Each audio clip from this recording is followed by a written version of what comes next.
Fala pessoal, tudo bem? Aqui é o Almir, novamente. Hoje a gente vai estar no nosso 11º episódio, né, do nosso projeto 10 Minutos on Demand. Fico muito feliz de trazer hoje para a nossa conversa duas pessoas que eu conheci durante esse meu período no futebol, né? Eu e o Thiago, a gente acabou trabalhando junto lá no Figueirense, né? O Luciano, que é irmão de um dos nossos atletas hoje, né? Que é o do Brunetti.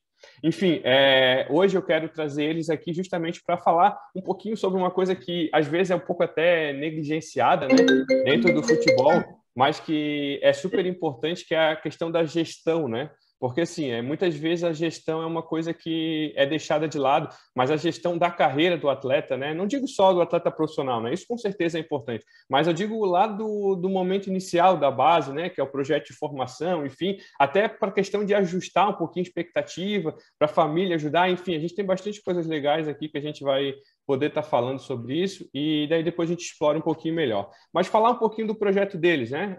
O projeto deles se chama O Segredo dos Jogadores.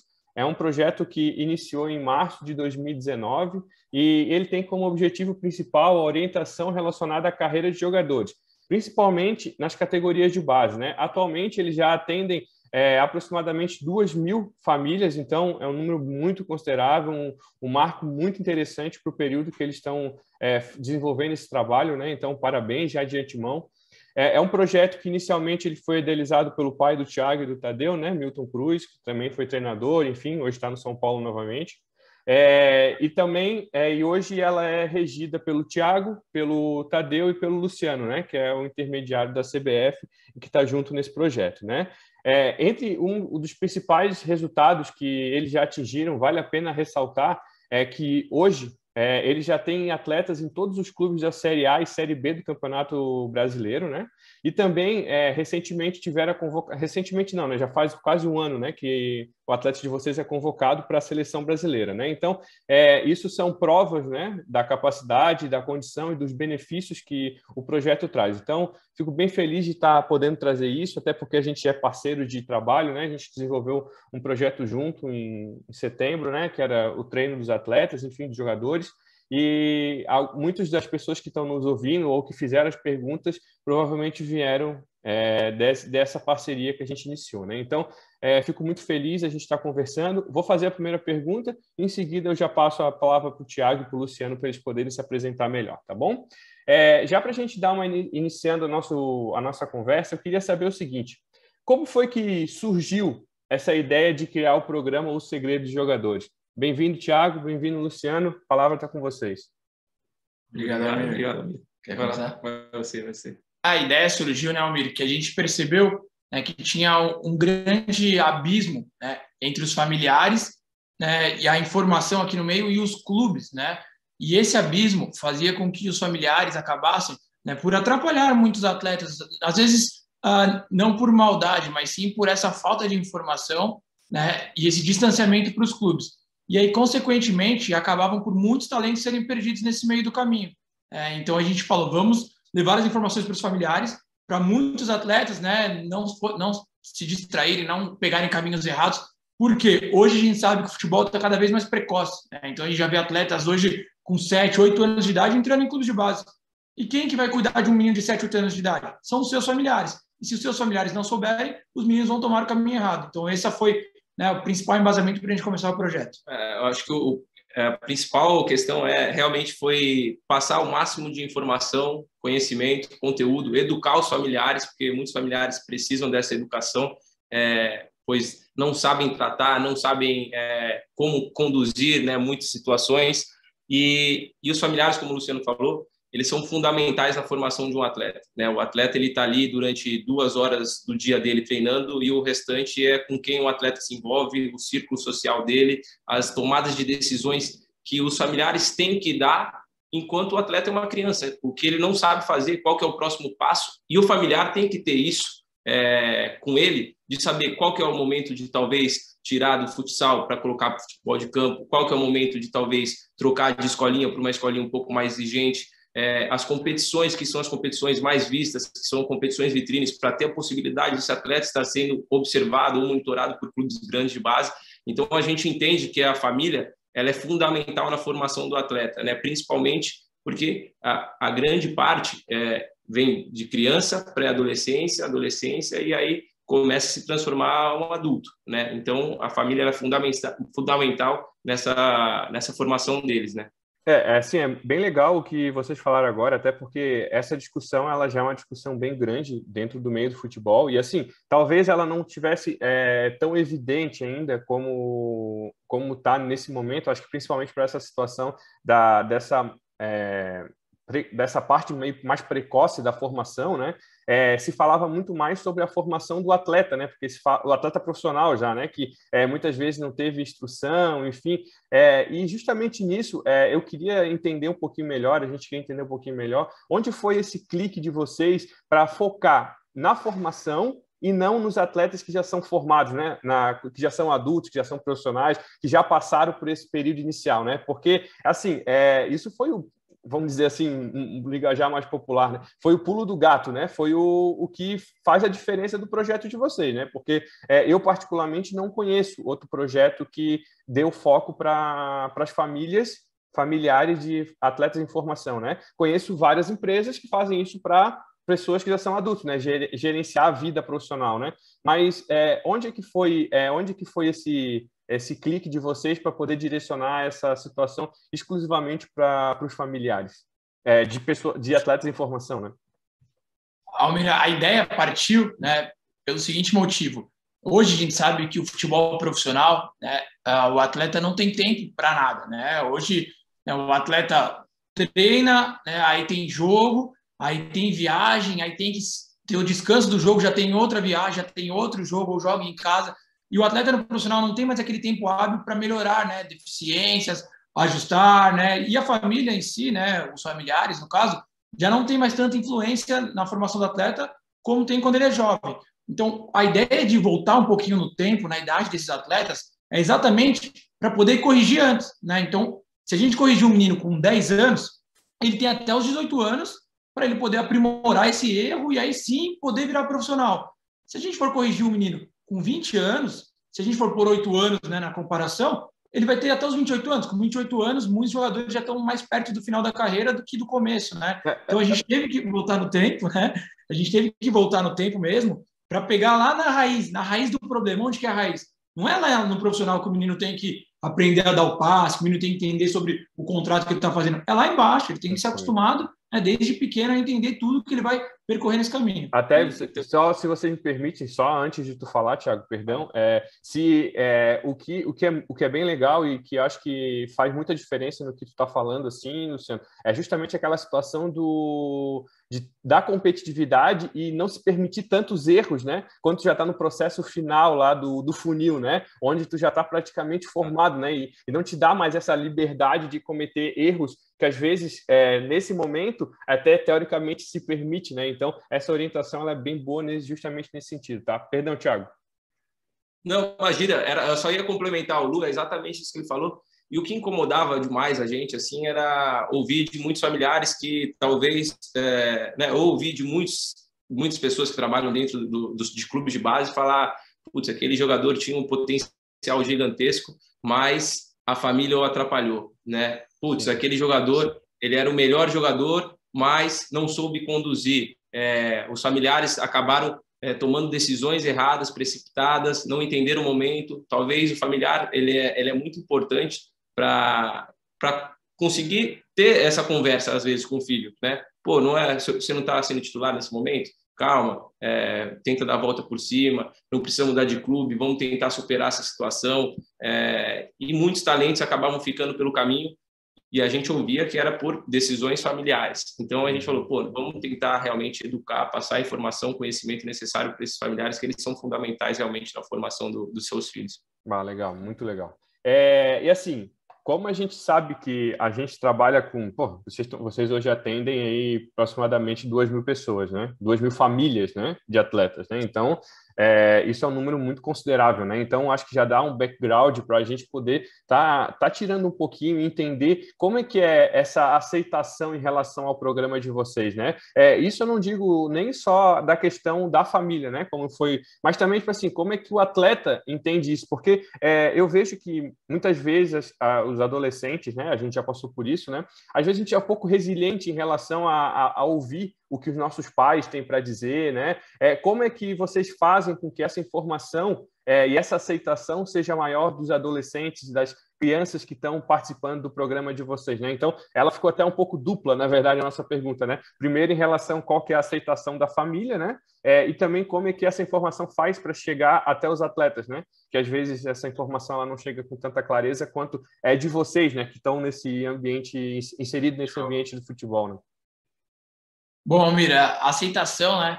Isso aí até pegou a gente de surpresa, né? Ela foi muito grande e não foi só por parte dos familiares, dos atletas, mas também por parte dos profissionais do futebol, né? Então, seja diretor de clube, sejam outros empresários, né? Sejam observadores, treinadores, todos entravam em contato com a gente e falavam: nossa, ainda bem que vocês começaram a fazer isso. Precisava mesmo alguém para educar os familiares, alguém para ajudar os familiares, principalmente. E aí os atletas, aos poucos, muitos nos agradecem. É bem engraçado, né? Porque alguns meninos novinhos mesmo, de 11 anos, relatam assim, falam: poxa, antes, meu pai enchia meu saco, minha mãe ficava gritando. Hoje em dia, não. Hoje em dia ele aprendeu, ele me ajuda. E para a gente isso é muito gratificante, porque o relacionamento família-atleta é uma das principais coisas que vão ajudar ele, né, a performar ano após ano. E às vezes uma briga entre os familiares que acaba afastando um do outro, às vezes quando o menino precisa do pai, ele não quer contar com o pai, porque o pai criou, né, um sentimento ruim para o filho, né? E aí para o pai fica ruim também, que o pai fala: poxa, já atrapalhei meu filho, agora eu não quero mais estar ali. Então a aceitação, inicialmente por parte dos pais, foi grande, dos atletas também, mas é claro, sempre vão existir, né, aquele pai que acha que não precisa saber de nada de futebol, que ele já sabe tudo, que o filho dele é o melhor do mundo, né? E são esse tipo de pais que nós precisamos mudar para ajudar, né, a transformar todo o futebol de base, que é o nosso principal objetivo. Né, é exatamente isso que o Lu falou, né? Em um primeiro momento, realmente a aceitação foi bem bacana, assim, e os meninos comentavam com a gente, tinha reflexo deles dentro de campo, né? Que os pais paravam de incomodar os treinadores na escolinha, paravam de gritar na beira do gramado. Isso já era o primeiro indício que os meninos, meu pai está se transformando, está mudando. E aí, dentro do programa, a gente vai ensinando outras questões, como criar as oportunidades certas, momentos de se procurar avaliações. A gente fala sobre contratos também, que o pai já tem que ser educado desde cedo a entender sobre essas questões de contratos.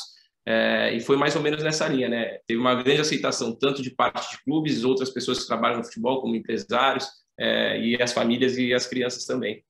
Muito legal, gente. Esse tipo de conversa, eu acho que ela é muito rica, assim, e, na verdade, quem está nesse processo, assim, ele é uma caminhada muito longa, né? Quando eu falei lá anteriormente em relação a funil, né? Porque justamente eu vejo que o futebol hoje ele é um funil, né? Se pegar o processo inicial até o processo final, que eu digo que é o atleta se tornar um atleta profissional, né? Eu não tenho esse dado, mas eu sei que assim são valores bem altos, talvez até vocês conheçam. A quantidade de atletas que inicia esse processo para tentar virar um atleta profissional e de fato quem vira um atleta profissional, né? Então a gente tem uma base muito grande nesse funil, né? Onde muitas pessoas iniciam esse processo e poucas vão sair, né? Então isso é super importante ter essa orientação, justamente porque assim muito é questão de também ajustar a questão da questão da expectativa e da frustração, né? Porque assim, não é porque... Até vai ser uma das perguntas que eu vou fazer depois, que eu achei assim, não é que é engraçado, mas é que às vezes os pais acabam ficando um pouco cegos, né, em relação à questão do rendimento do filho, né? Não estou falando que os pais não podem ver qualidade no filho, isso não é essa a questão, mas é a questão de ser realista, né? Porque é muito mais fácil a gente achar que o nosso é muito melhor do que o dos outros, né? Mas às vezes a gente vive numa realidade muito restrita, né? Então, prova disso é até a próxima pergunta que eu vou fazer, né?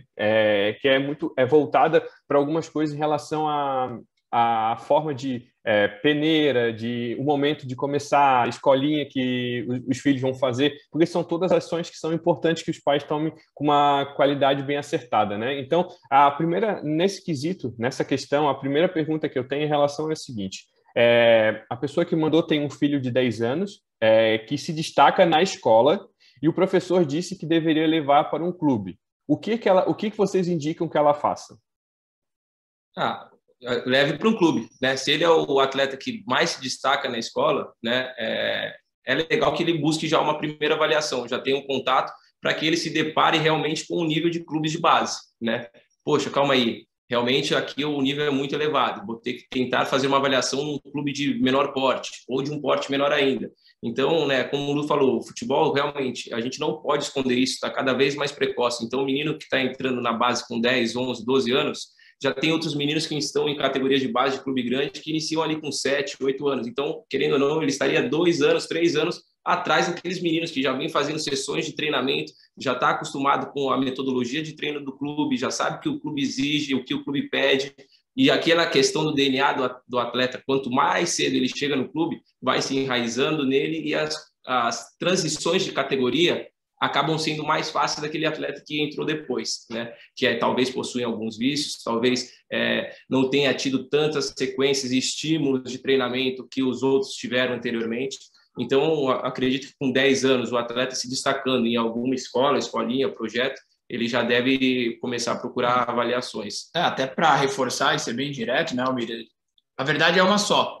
Hoje, um atleta na escola, o pai ou a mãe não tem como ter ideia do nível do atleta, né? O nível da escola pode ser muito bom, como pode ser péssimo. Então, essa primeira avaliação nada mais é do que um filtro, para sentir mesmo, poxa, meu filho é muito bom, poxa, meu filho está muito abaixo dos demais, então o que eu preciso fazer?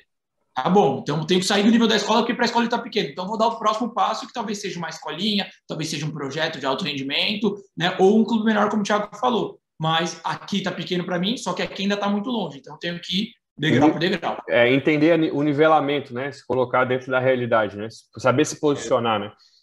E uma coisa que é importante, assim, eu imagino, né, que quando fala escola, seja escola mesmo formal, assim, né? Mas, assim, quando a gente passa para uma etapa seguinte, né, e hoje praticamente quem quer ser atleta, né, ou quem quer entrar nesse mundo do futebol, não fica restrito apenas às realidades da escola, né, em específico. Como é que vocês recomendariam fazer a escolha correta de uma escolinha de futebol? O que eu tenho que buscar como pai para poder encontrar a melhor escolinha, do que melhor pode oferecer para o meu filho? Isso vai depender muito, acho que, da fase que o menino se encontra, sabe, Almirzão? A grande questão principalmente nessa primeira infância, enquanto o atleta é criança, eu acho que o principal é você procurar uma escolinha com que as pessoas que ali estão inseridas na escolinha dê valores parecidos com o que o menino tem em casa, para que não se crie um choque gigantesco, né? Então, valores de comportamento, de conduta, de disciplina, esse é o mais importante, né? Numa primeira infância. Aí, conforme vai se passando as idades, talvez com 9, 10, 11 anos de idade, seja bacana escolinhas com que tenham talvez direcionamento para clubes, que seja uma parte de fundamento seja dada para a evolução do atleta, que é muito importante nessa primeira fase, o menino trabalhar as questões de fundamento. Então vai depender muito da fase que o menino se encontra. Numa fase de 5, 6, 7 anos de idade, valores que se tem parecido à sua casa, né? E ali a partir dos 7, 8, 9 anos de idade, começar num nível já que se dê muito trabalho de fundamento para que o atleta possa evoluir, porque fundamento é tudo no futebol, né? Vai ser o seu alicerce e você vai carregar isso para a vida inteira. Então, e aí começar a entender, essa escolinha tem um histórico de direcionamentos para clube, interessante fazer aqui, tem um ex-jogador que é professor dessa escolinha, ou essa escolinha já levou para determinados clubes, vai para campeonatos que tem um nível legal de vitrine. Então, é mais ou menos isso, entender a fase que a criança tem para poder direcionar para uma escolinha. Essa aí o Thiago falou tudo, Almir. Tá, muito legal. Gente, o seguinte, a nossa próxima pergunta é a seguinte, agora, não simplesmente só essas questões também das escolinhas que a gente falou agora, né, entender o nivelamento, enfim, só que eu vejo que esse período, né, que tu inicia o sonho do filho de buscar alguma coisa dentro do futebol, ele é um período muito mais amplo, né, porque não envolve só a questão técnica ou só a escolha, né, de um local certo para treinar ou não, do ajuste da realidade, enfim, mas também uma questão psicológica, né? Enfim, eu tô divagando, tá? Isso é uma resposta que eu vou deixar para vocês, né? Mas queria entender quais são as orientações que vocês dão para as famílias que vão iniciar esse processo de busca do sonho do filho em se tornar um jogador de futebol. O que a gente sempre frisa, né, Almir? O primeiro passo é assim: o futebol, a gente deixa bem claro, ele é muito difícil, se prepare, vão ter muitos caminhos que você pode escolher, a dificuldade vai ser gigantesca em N situações que vão aparecer. Então, primeiro de tudo, esteja preparado, né? Esteja preparado, vê se é isso mesmo. Segundo ponto, o sonho tem que ser do seu filho. Se o sonho não for do seu filho, nos momentos de aperto que a gente falou aqui agora, ele não vai ter para onde recorrer, né? Agora, se o sonho é dele, quando a situação ficar difícil, ele vai buscar força lá dentro dele, né? E tem muito pai que transfere o sonho que ele tentou ser jogador e não conseguiu para o filho. E isso é uma das piores coisas que podem acontecer, porque aí o menino não tem motivação para chegar no profissional e precisa de motivação para chegar. E outro ponto que a gente fala é assim: pai, não cobre muito seu filho. O futebol vai fazer isso automaticamente. A cobrança vai vir. Ela vai vir quando ele entrar numa base, que toda semana vai ter um monte de avaliação, que o treinador precisa que ele seja o titular para ele não ser mandado embora, né? E que volta e meia tem pessoas falando isso aqui, pessoas mentindo ali, e ele tendo que ficar focado. Então, a gente sempre frisa essas três coisas, entendeu? Que são principais, né, para o pai poder auxiliar. E aí, claro, dentro do caminho vão ter N dicas e N situações. Mas essas são as principais que o familiar tem que ter como básico, assim. O Luciano respondeu tudo, é isso aí. Primeiramente, o sonho tem que ser da criança e os familiares têm que ser conselheiros, amigos, né? Pais psicólogos, mães psicólogas, né? Que realmente vai ter que ter muita resiliência durante todo esse trajeto e o menino precisa estar preparado para isso, né? Eu vou falar que eu acho que para mim, vocês mataram a charada com esse negócio da questão da resiliência, né? Porque, assim, o psicológico hoje, ele faz muita diferença, né? Sim, a gente vai estar falando uma coisa que a gente vai estar chovendo no molhado, né? Isso é muito evidente, a gente não tem dúvida disso. Só que nem sempre isso fica tão claro para as pessoas que estão vivendo isso dia a dia, né? Porque, assim, e a gente está falando aqui da base, mas a base é só dois exemplos, né, do que o futebol vai te cobrar psicologicamente, né? Porque quando a gente entra na vida profissional, né, de atleta de alto rendimento, a gente tem outras questões que também vão pesar muito o lado psicológico, e se tu não está bem preparado, vai te cobrar alguma coisa lá na frente, né? Pode ser a questão de tu ter que sair da tua cidade, pode ser a questão que tu tenha que sair do teu estado, tenha que sair do teu país, tenha que morar sozinho por um tempo até o visto da tua família chegar para que tu possa ir, enfim, vá para um lugar onde ninguém fale a língua que tu fala, enfim, são tantas questões que entram englobado nisso, né, que se psicologicamente a gente não está preparado para esse tipo de situação, ela é bem complicada, né? E ainda eu vejo que mais grave ainda é nessa situação quando a gente está na infância, né? Porque a criança ela é altamente influenciada pelas pessoas que estão ali, que são os pais. Então, se os pais não estão preparados para esse momento, muito dificilmente ela vai ter facilidade de poder lidar com os momentos de frustração, né? E aí, até vou engatar já a próxima pergunta, porque eu quero também pegar esse viés, né? E também depois fazer essa pergunta, que é o seguinte, né? A pergunta meu filho, ele sempre é destaque nas peneiras, mas não é provado. O que pode estar acontecendo? Primeiro ponto, a questão de como é que o pai lida com essa informação. Quem foi que definiu que ele é o destaque da peneira? Quem foi como é que essa informação ela chegou ao filho dele? Porque, por exemplo, se o pai começa a dar esse retorno, esse feedback de tu é destaque, mas não passa. Enfim, aquilo ali começa a gerar um efeito cascata dentro da cabeça da criança que acaba dificultando um pouco, né? Então, se vocês pudessem dar primeiro um foco nessa parte da parte psicológica, né, desse processo, né, e depois talvez responder com a parte mais técnica, né, se é ou não é, ou enfim, se isso está tudo junto, está englobado numa mesma pergunta, né? Eu vou falar um pouco dessa parte psicológica, né, e depois o Thiago complementa na parte técnica. A gente acha que é o seguinte, Almira, primeiro de tudo, a gente fala que o atleta e o pai, o que eles têm que desenvolver, né, é a autocrítica, né, a autocrítica. Não tem um pai que nunca usou a seguinte frase, né? Não é porque eu sou pai dele, não, mas o meu filho é muito bom. Não tem um pai que nunca falou isso. Não tem. E aí tem os pais extremos. Ou o pai põe o filho lá no céu, ou o pai acaba com o filho. E aí, quando vai para uma avaliação, Almir, os pais não entendem os quesitos e critérios para ser aprovado num clube, e aí sim que gera essa questão. Então, assim, que é para um pai ir bem na avaliação seu destaque? É um menino que fez 3 gols. Tá bom. Aí meu filho foi lá, driblou 5 jogadores, driblou o goleiro e tocou a bola para o filho do Thiago empurrar para o gol. 3 vezes. O Thiago fez 3 gols. É o filho do Thiago que é o destaque ou é o meu filho? Que driblou todo mundo, fez as jogadas boas. Mas o pai não entende.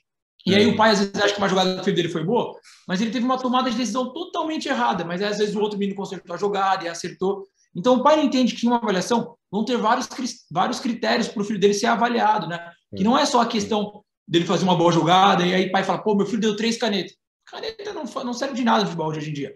Aí o menino ainda é aquele 10 antigo clássico, mas não tem nenhuma intensidade de jogo. Ah, meu filho pegava a bola e dava passe aqui, passe ali.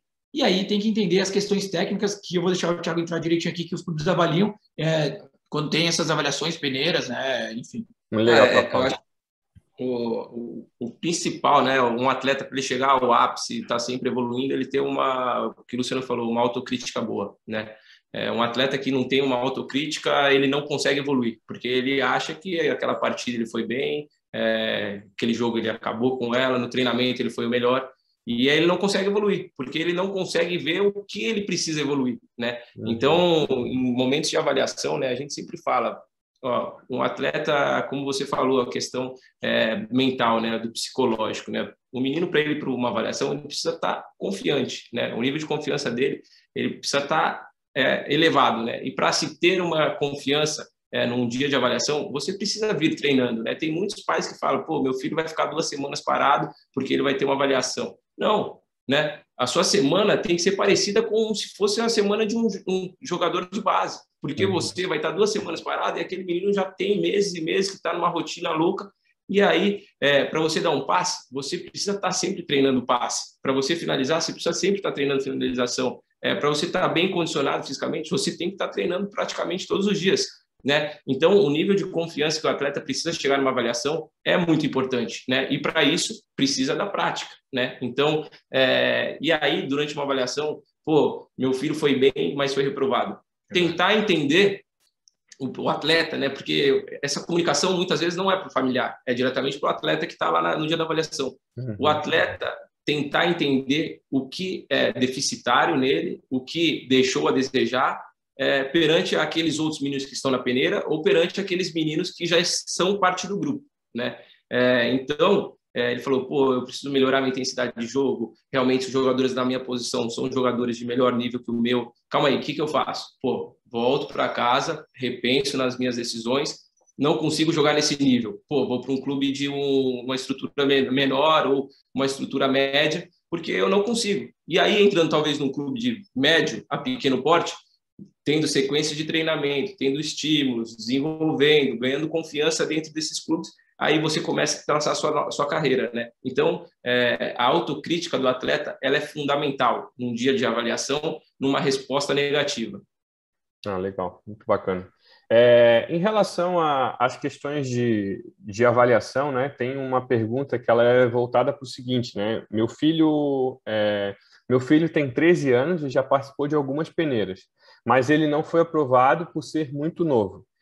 Qual o momento certo para iniciar as avaliações? Bom, acho que algumas coisas a gente até já respondeu aqui na nossa conversa, né? Mas se não quiser focar nessa questão da caracterização da pergunta, mas sim voltar para o momento certo, de repente, da gente estar começando esse início de busca, né? De um período num clube de base, um clube maior da formação.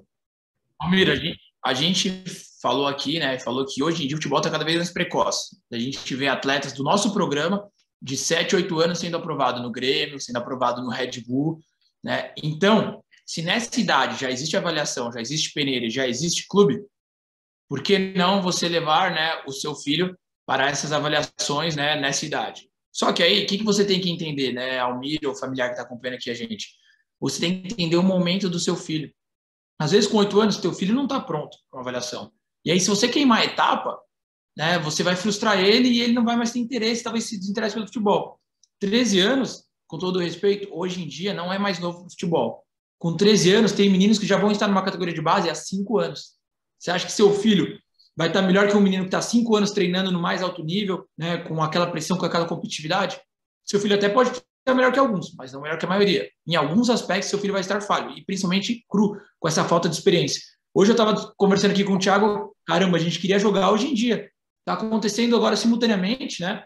5 competições, né? 5 competições para meninos novos, a Copa de Desenvolvimento, a Copa Voltaço, vai ter a Aldeia Cup agora, nosso programa Segredo de Jogadores vai fazer uma Copa para os atletas também, né? Fora os mini brasileirinhos, um monte de coisa que estão acontecendo, que na nossa época não existiam. Então, hoje em dia, está cada vez mais precoce e com muito mais oportunidades. Então, não é questão de qual a idade certa. A idade certa é quando você achar que seu filho está preparado. Mas sempre teste, né? Para você ver o nível do seu filho. Também não vai ser aquele pai que fala, meu filho ainda não está pronto. Agora, com 15 anos, ele está pronto. Será? E se com 15 anos ele fracassar? Qual o tempo que você vai ter para melhorar, né, as questões que ele estava falha? Aí não vai dar mais tempo. Então, é legal sempre ter essa avaliação quando pintar oportunidade, porque não é sempre também que você vai ter uma chance de uma avaliação. Então, agarra o cavalo quando ele passar na sua frente. Acho que o Luciano foi perfeito aí nessa resposta e vale salientar também, né, ressaltar que, chega num determinado momento, quando entra para a categoria sub-14, já é possível alojar. Então, sua competição, que até então poderia ser a âmbito de cidade, de estado, regional, ela se torna nacional. Então, o sarrafo ele é muito mais alto, o nível de exigência é ainda maior. Então, por isso que a gente fala, né? O quanto antes entrar para uma categoria de base, melhor, né? Lógico, terão atletas que com 8 anos já estarão prontos para entrar para uma categoria de base. Outros atletas que vão estar prontos com 11, 12, alguns com 13 anos de idade. Mas o quanto antes, mais fácil é a entrada, mais fácil é a adaptação. E agora eu vou até fazer uma pergunta que me surgiu agora. A gente estava falando do momento de iniciar, mas, tipo assim, existe um momento onde não vale mais a pena tentar? Porque, assim, me desculpa assim, a minha ignorância em relação a isso, né?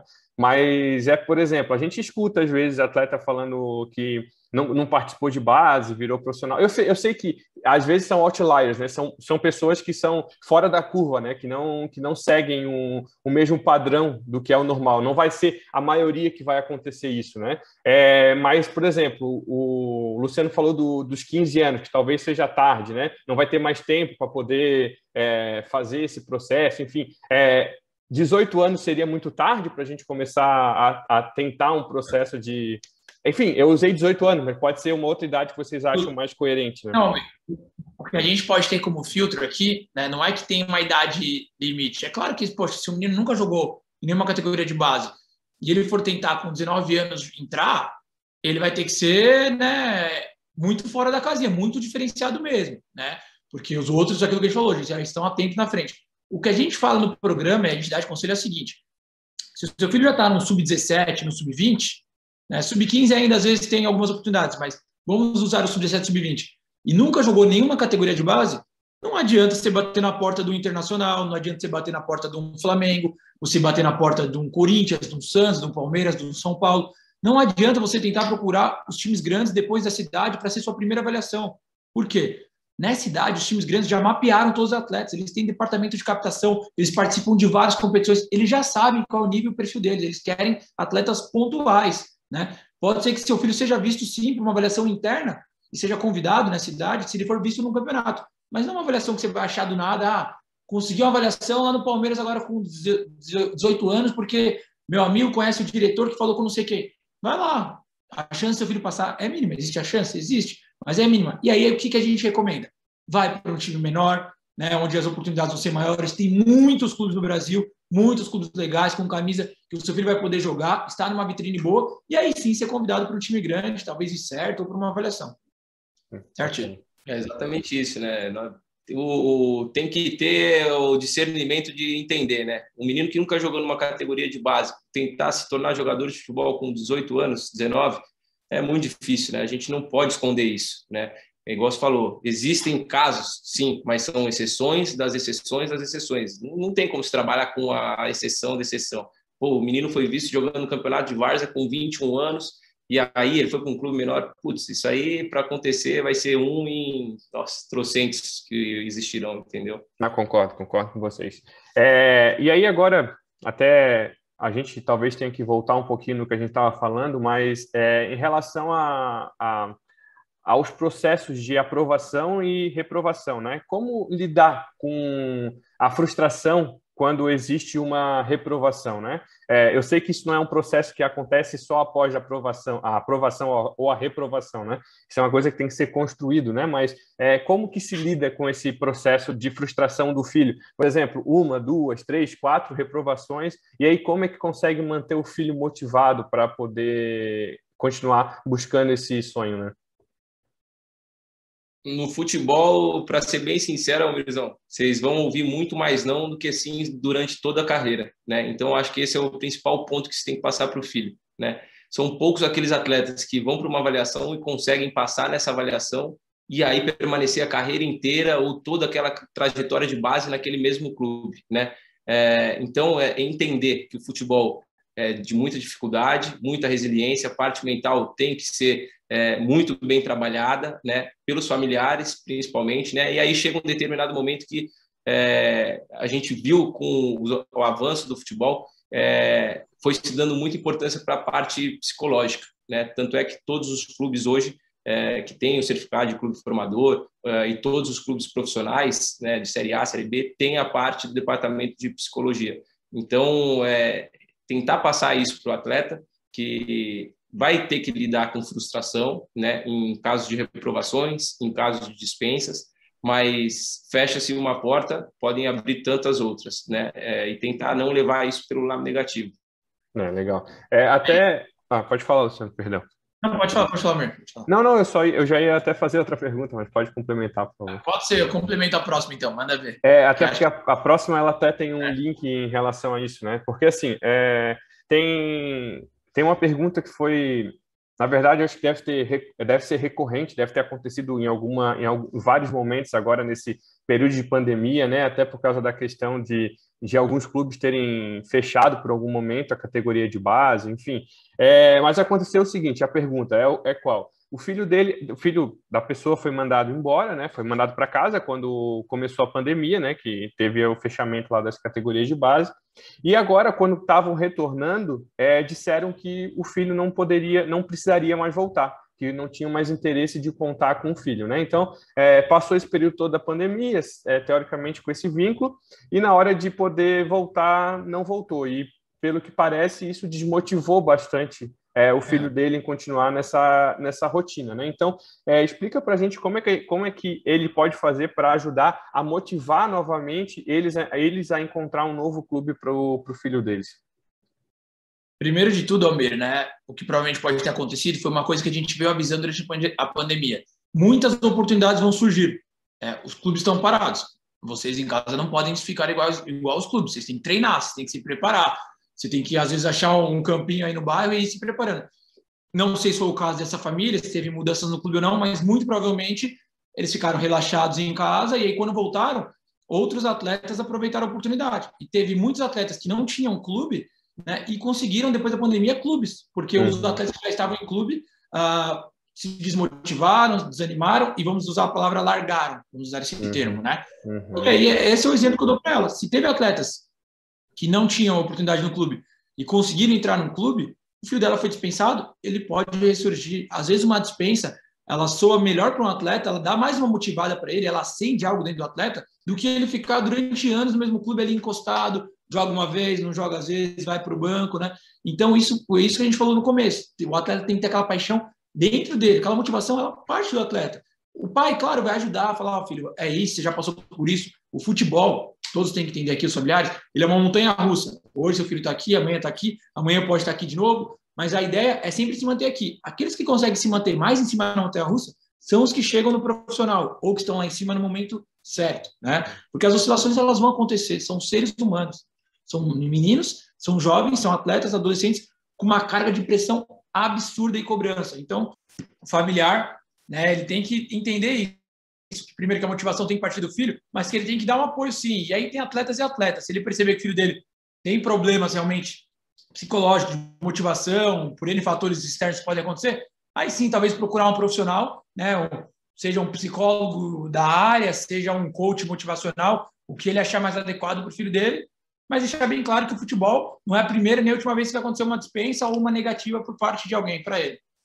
E muito disso, né, Luciano? Na verdade, até o que a gente vem repetindo, né? Talvez se ele desmotivou, é porque já não é mais a vontade principal dele, Sim. né? E tá dentro de um clube de futebol, né? Talvez isso já vire muito mais um sonho dos pais, né? De que esse processo desse certo, enfim, para ele já não é mais aquilo que é latente, né? Que fica mais pulsante assim em relação ao que ele quer mesmo para a vida dele. Exato, porque essas questões de categoria de base, elas vão, cada vez a dificuldade ela vai aumentando maior, cada vez você vai abrindo mão, talvez, do seu lazer, da sua vida social, né, para seguir algo que é mais sério e incerto, né? Então, uma rotina de treinos mais séria, viagens, alojamento, concentrações, sem finais de semana, sem datas festivas, sem feriado, e aí o atleta vai vendo isso, e muitos outros atletas ficando pelo caminho, talvez mais talentosos que ele, outros no mesmo clube, que são de categorias acima. Pô, aquele ali era o craque, ele teve que sair dali para ir jogar num clube pequeno. E aquilo vai criando uma expectativa que não era aquela que era quando ele tinha 5, 6, 7 anos de idade, que era se tornar um jogador da seleção brasileira. São poucos aqueles que chegam na seleção brasileira. E aí começam a se deparar com a realidade do futebol, né? De muita dificuldade, abrir mão de muitas questões, atrasos salariais, né? Que é realmente longe da família, longe dos amigos. Tanto que, às vezes, as pessoas eles criam uma realidade, né? Até se eu tiver o número errado, vocês até me corrijam, mas se eu não estou enganado, é isso. Hoje, no futebol, é em torno de 5% que recebe mais de um salário mínimo, né? Como salário, né? Mensal, né? Então, a gente está falando aí de, sei lá, quantos atletas profissionais tem no Brasil, só 5% recebe mais do que R$ 1.000. Então, não é aquele mundo deslumbrante, né, que se vê muitas vezes nas pessoas que estão, nos atletas de mais alto nível, né, que estão jogando em clubes maiores, Série A, Série B. A realidade muitas vezes ela é muito dura, né, até porque tem muitos atletas que não têm calendário durante o ano inteiro, né. Esses são 5% que recebem acima de 5 salários mínimos. 5 salários mínimos. E acho que, se eu não me engano, acho que são 15 ou 20% que recebem acima de R$ 1.000. Acho que é algo em torno disso. Mas de qualquer forma, é um valor que, tipo assim, claro que é um valor acima de 5 salários mínimos, é um valor já significativo, mas mesmo assim não sustenta uma vida de como as pessoas acham que pode dar para ajudar todo mundo, enfim. Mas basicamente era isso da nossa parte, né, em relação à nossa conversa. Agradeço bastante aí pelos 45 minutos aí que vocês cederam do tempo de vocês, né? Sei que vocês têm bastante coisa para fazer, inclusive para organizar, né? Tá batendo na porta aí a Copa que vocês estão fazendo, né? Então, desejo muito sucesso para vocês, agradeço de coração, agradeço também o Tadeu, né? Que tá aí de suporte. Por toda essa atenção que vocês têm com a gente, né? Espero que isso sirva também de aprendizado, né? Que as pessoas que escutem a gente possam passar essas informações para frente, porque eu vejo isso sendo muito rico, né? E de fato muito necessário para quem pensa em ingressar no mundo do futebol, que ele é muito mais do que essa beleza que a gente vê na televisão, né? Ele é muito mais complexo, ele envolve muitas outras coisas e é um mundo que é muito difícil, né? Não é como as pessoas falam que é simplesmente jogar bola, né? É muito mais do que isso, é uma pressão que muitas vezes as pessoas não conseguem enxergar, né? Então, eu não sei se foi com vocês que eu conversei um dia sobre isso, né? Que muitas vezes as pessoas falam assim, se eu tivesse lá, eu fazia aquilo que fulano de tal não fez. Eu acho que não faria porque talvez não estaria naquele lugar, talvez não estaria aquela condição, enfim, sei lá, sabe? Não faria. Eu acho que é muito leviano quando a gente começa a querer acreditar que a gente faria melhor do que aquela pessoa que é profissional daquela situação, né? Então, o futebol não exige só aquela parte, não é só o treino, não é só o jogo. A gente tem que lembrar que muitas vezes eles são filhos, são mães, são pais, são mães também agora, né? Futebol feminino bastante evidência nesse momento, né? Então, tem várias situações que envolvem isso, que fazem... Exatamente. Então, é importante que a gente tenha um pouco mais de empatia, né? E ter vocês que humanizam mais esse processo de formação é muito importante, né? Porque muitas pessoas aproveitam, né, dessa fragilidade que os familiares têm para poder justamente se aproveitar dessas pessoas que têm esse sonho de virar atleta profissional, né? Então, ter ter vocês orientando, ter vocês mostrando o caminho é muito importante. Eu fico muito feliz de ter esse relacionamento com vocês, porque estar próximo de pessoas que fazem o bem, que buscam o melhor para o futebol, é sempre importante, né? Porque faz com que todo mundo cresça unido, né? Então, de verdade, agradeço muito vocês e vai ser até redundante que eu vou falar, mas desejo sucesso demais para vocês, né? Espero que isso seja apenas o começo, né? É um projeto que está engatinhando aí, vai fazer 3 anos agora em março de 2022, né? Então, é um projeto super novo, com resultados super bacanas, então isso tende a ser maravilhoso daqui para frente, então acho que só vem agregar, né? Então, parabéns, desejo muito sucesso e que vocês continuem podendo fazer esse trabalho aí por muito, muito tempo, tá bom? Valeu, gente! Almirzão. Obrigadão. Só queria agradecer, Almir, o convite, né? Parabenizar você também pelo projeto aí, que vem crescendo cada vez mais aí, com jogadores no mundo inteiro aí, com ótimos profissionais que você tem aí na equipe, né? Todo o suporte e ajuda que você dá para a gente aqui também, Segredo de Jogadores, né? E para os atletas aqui também do escritório, que você também tem alguns com você aí, tá bom? Obrigadão, viu? Valeu, Almir. Obrigado aí também pela amizade, pela parceria. E pode contar com a gente sempre. E eu sei que a gente pode contar contigo. E a verdade é recíproca, meu. Tá bom. Gente, obrigado. Obrigado por quem acompanhou a gente, tá? A gente está indo para o nosso penúltimo, lembrem, tá, pessoal? Nosso penúltimo episódio do ano, né? Então, o próximo, a gente já vai trazer uma novidade bem legal desse nosso último entrevistado, tá bom? Valeu, gente. Um abraço e até a próxima.